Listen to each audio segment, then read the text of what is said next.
lorsque Détroit était le fleuron de l'industrie automobile et s'exportait dans le monde entier. L'industrie automobile a fait de Détroit ce qu'elle est aujourd'hui. Mais la crise économique et le chômage qui ont frappé la ville dans les années 60 ont entraîné une crise sociale sans précédent et les émeutes raciales les plus terribles de toute l'histoire des États-Unis.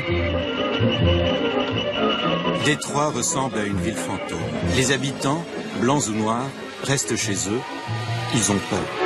Des années de violence qui ont laissé Détroit meurtri et que la crise des crédits immobiliers en 2007 a précipité dans la faillite. Mais depuis quelques années maintenant, la capitale du Michigan a entamé sa renaissance. Les ruines côtoient aujourd'hui les buildings flambant neufs du centre-ville. Chaque mois, des centaines de jeunes entrepreneurs emménagent ici, attirés par l'énergie et l'effervescence de la ville. Les artistes aussi s'y pressent de plus en plus nombreux. Après des années de chaos, l'ex-Motor City entend bien se relever et incarner le renouveau américain.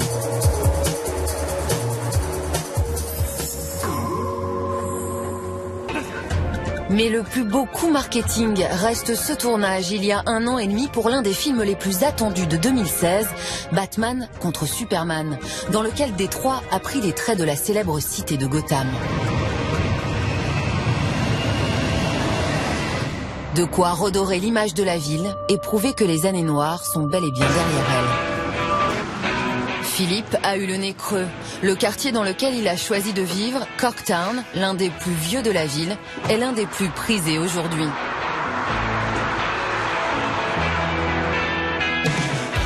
Des façades en briques colorées, des restaurants bio et même quelques jeunes branchés qui se baladent à vélo, c'est une des facettes de Détroit qu'on ne soupçonnait pas.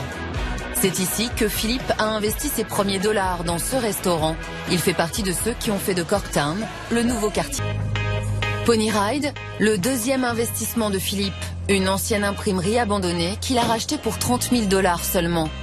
Après l'avoir entièrement rénovée, il y loue aujourd'hui des bureaux à de jeunes entrepreneurs venus des 4 coins des États-Unis. Direction Cass Corridor, près du centre-ville, autrefois l'un des quartiers les plus pauvres de Détroit. Ces 5 dernières années, les food trucks et les boutiques branchées s'y sont multipliées. C'est ici que se trouve l'Argonaut, un immeuble mythique, l'ancien laboratoire de la General Motors. On imaginait ici le design des avions de chasse ou encore celui de la légendaire Corvette dans les années 50. Aujourd'hui, le building abrite les locaux de Shinola, l'une des entreprises les plus en vogue de la ville. Créée il y a 4 ans pour l'inauguration de sa ligne aérienne Londres-Détroit, c'est le milliardaire Richard Branson qui arborait fièrement un t-shirt au message fort « Détroit se bat plus dur ». Des slogans presque guerriers qu'on peut lire partout en ville.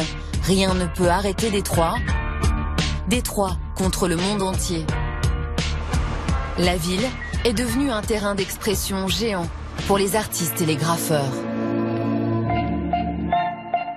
Parmi les œuvres les plus impressionnantes, cette fresque peinte sur la façade d'un building en plein centre-ville, signée Shepard Fairey, l'artiste star à qui l'on doit le fameux poster pour la campagne de Barack Obama, ou encore cette sphère installée le mois dernier en haut de la Tour Eiffel. Pour réaliser la plus grande œuvre de sa carrière, il a choisi les murs de Détroit. La première fois que j'ai vu mon mur, c'était en photo. Et déjà, ça avait l'air immense. Mais quand je suis arrivé ici à Détroit et que je me suis retrouvé au pied de cet immeuble, je me suis dit waouh, c'est énorme. Des allées qui prennent des allures de galeries d'art à ciel ouvert. Détroit. La ville serait en passe de devenir un modèle d'écologie, comble de l'ironie pour l'ex-Motor City et la preuve que Détroit n'en est qu'aux prémices de sa résurrection.